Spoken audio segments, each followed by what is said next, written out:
Okay, I'm going to start by going over the two new properties that we learned today. Actually, one of them is not really even new, but one is. So let me go over that. I'm going to also do the last 6 problems for you that were on the back of the note sheet. So remember, I told you today the goal, there's actually 2 goals, just depending on what you're given in the problem. You want to either get down to a log equal a log, and if you have the same base, let's just say we have a base of b here and a base of b here.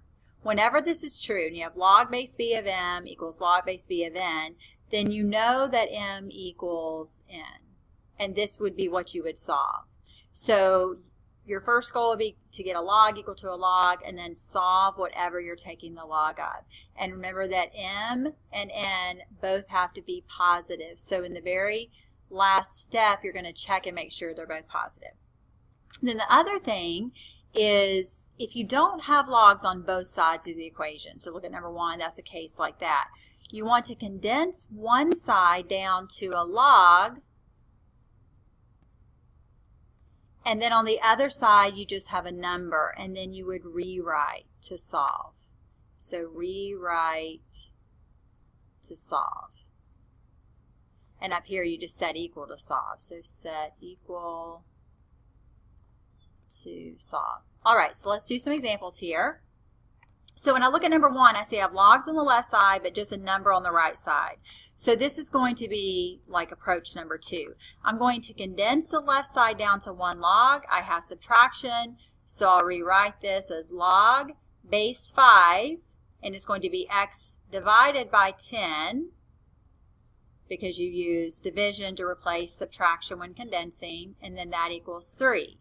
So I have a log equal to a number, and I rewrite as an exponential, and then I get 5 cubed is equal to x divided by 10.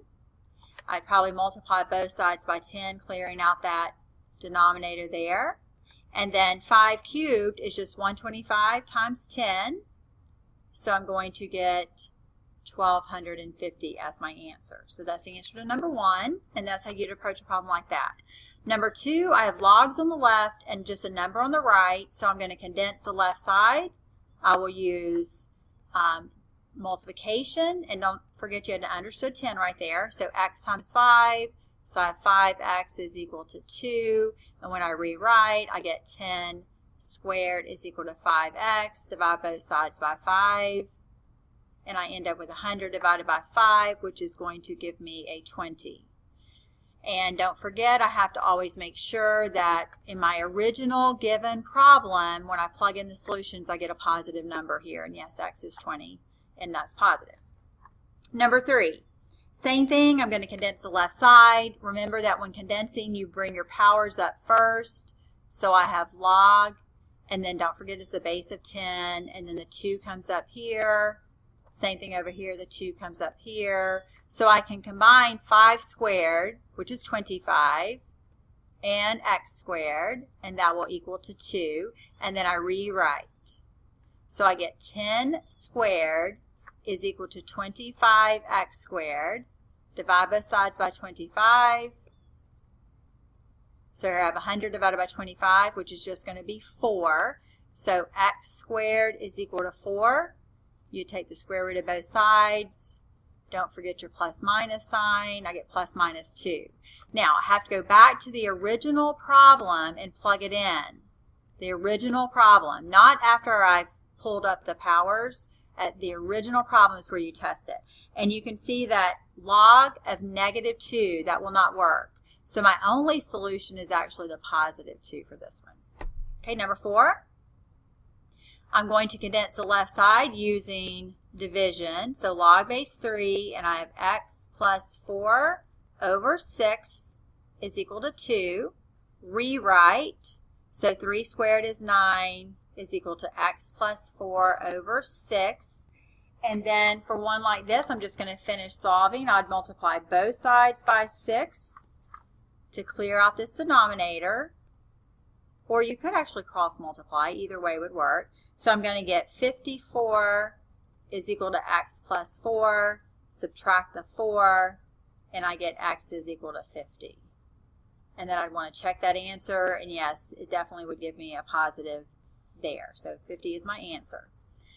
Now, when I look at number 5, I always evaluate what I'm dealing with before I get started. I have logs on the left and logs on the right. So I want to get it down to a log equal a log, like goal number 1 up here. So it already is, really. So I'm just going to go straight in and say x plus 9 is equal to 2x minus 7. So once you get it down to a log equal a log, you just literally focus on the two values for which you're taking the log. So then I would solve just like normal. I'd probably just subtract x over. So I get an x here, add 7 here, add 7 here, and I get x is 16. And again, I want to make sure that in both situations I get a positive value. And yes, so I plug in 16 here, it's positive. Here I get a positive as well. Now, number 6 gets a little bit more complicated. Now, I do have a log equal to a log, so I can go right in and set this equal to this. So I have x squared minus 2x plus 1 equals negative 5x minus 1. And I want to move everything to one side when it's a quadratic, so I'm just going to add 5x and add 1. So I get a 0 here, but add 5x, add 1. So here I get x squared plus 3x plus 2. So I'm looking for factors of 2 that add to 3, so that's x plus 1, x plus 2, and then I get negative 1 here and a negative 2 here when I set those equal to 0 to solve. Now, when I go back up here, I have to look at the original equation. So negative 1 squared would be a 1. I'll just kind of write all this out, 1.